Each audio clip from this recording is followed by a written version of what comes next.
জয় যিশু। প্রথম পাঠ গালাতীয়দের কাছে প্রেরিত পলের পত্র, 2 অধ্যায়, 1 থেকে 2 পদ, 7 থেকে 14 পদ। জেরুসালামে প্রেরিত হিসাবে পলের পূর্ণ স্বীকৃতি লাভ।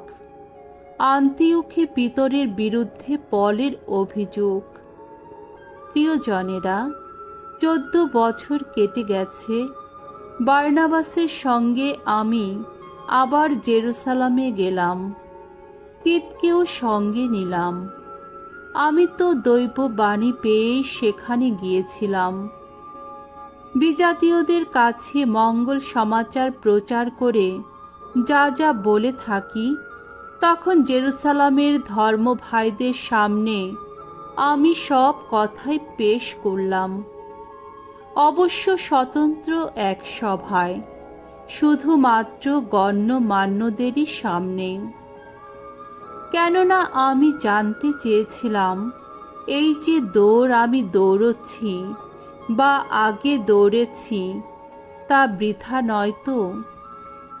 তারা বরং এই কথা বুঝতেই পেরেছিলেন যে ইহুদিদের কাছে মঙ্গল সমাচার প্রচারের ভার যেমন দেওয়া হয়েছে পিতরের হাতে, তেমনি অনিহুদিদের কাছে তা প্রচার করার ভার দেওয়া হয়েছে আমারই হাতে। কারণ যার সক্রিয় প্রেরণায় পিতর ইহুদিদের কাছে প্রেরিত হয়ে উঠেছেন, তারই সক্রিয় প্রেরণায় আমিও প্রেরিত হয়ে উঠেছি বিজাতীয়দের কাছে।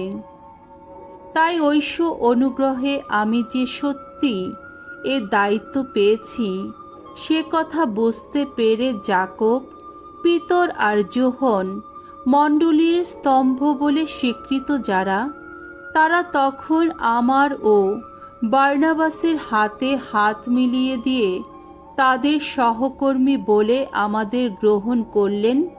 আর এইভাবে তারা সম্মতি জানালেন যে আমরা যাব বিজাতীয়দের কাছে আর তারা যাবেন ইহুদিদের কাছে। শুধু একটা বিষয়ে তারা জোর দিলেন, আমরা যেন গরিবদের কথা মনে রাখি। আর আমি এতদিন তো মনে প্রাণে সেই চেষ্টাই করছিলাম। তবে পিতর যখন পরে আন্তিওখ নগরে এসেছিলেন, আমি তখন তার মুখের ওপর একবার প্রতিবাদ জানিয়েছিলাম, কারণ তার আচরণ তখন নিঃসন্দেহে অন্যায় হয়ে উঠেছিল। যাকবের কাছ থেকে কয়েকজন লোক আসার আগে তিনি তো বিজাতীয় ভাইদের সঙ্গে খাওয়া দাওয়া করতেন, কিন্তু ওরা যখন এলো, তখন আস্তে আস্তে নিজেকে সরিয়ে নিলেন। তিনি একটা দূরত্ব বজায় রেখেই চলতে লাগলেন, ওই পরিচ্ছেদনপন্থী কয়েকজনেরই ভয়ে। তার মতো অন্যান্য ইহুদি ভাইরাও তখন কপটতা শুরু করে দিল। এমনকি বার্নাবাসও সেই কপটতার স্রোতে ভেসে গেলেন। কিন্তু আমি যখন দেখলাম তারা মঙ্গল সমাচারের সত্য পালনের সোজা পথে চলছেন না, তখন সবার সামনে আমি পিতরকে বললাম, আপনি নিজে ইহুদি হয়েও যখন জীবন যাপন করছেন ইহুদির মতো নয়, বরং বিজাতীয়রই মতো, তখন কোন যুক্তিতে বা বিজাতীয়দের আপনি ইহুদি রীতিনীতি মেনে চলতে বাধ্য করতে চাইছেন? প্রভুর বাণী। ঈশ্বরকে ধন্যবাদ। সাম সঙ্গীত, 117 অধ্যায়, 1 থেকে 2 পদ। ধো, জগৎ জুড়ে ঘোষণা করো মঙ্গল সমাচার।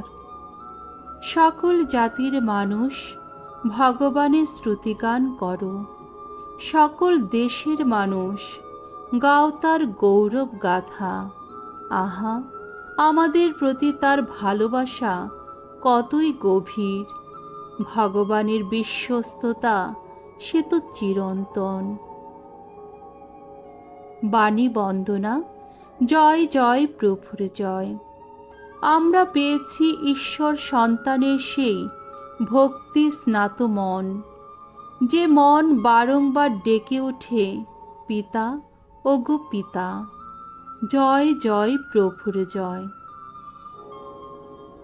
মঙ্গল সমাচার, লোকরচিত মঙ্গল সমাচার 11 অধ্যায় 1 থেকে 4 পদ। প্রভু, তুমি আমাদের প্রার্থনা করতে শিখিয়ে দাও। একদিন যিশু এক জায়গায় প্রার্থনা করছিলেন।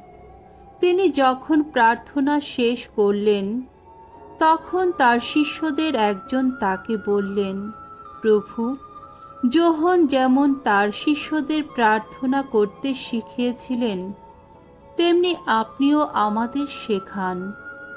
যিশু তাদের বললেন, তোমরা যখন প্রার্থনা করবে, তখন এই কথা বলবে, হে পিতা, তোমার নাম পবিত্র বলে মান্য হোক, তোমার রাজ্য প্রতিষ্ঠিত হোক। আমাদের প্রতিদিনের অন্ন প্রতিদিনই দান করো। আমাদের সমস্ত পাপ ক্ষমা করো, কারণ আমাদের প্রতি অন্যায় করে যারা, আমরা নিজেরাই যে তাদের সবাইকে ক্ষমা করি। আমাদের প্রলোভনেও পড়তে দিও না তুমি। প্রভুর মঙ্গলময় বাণী। খ্রিস্ট প্রভু তোমার প্রশংসা হোক।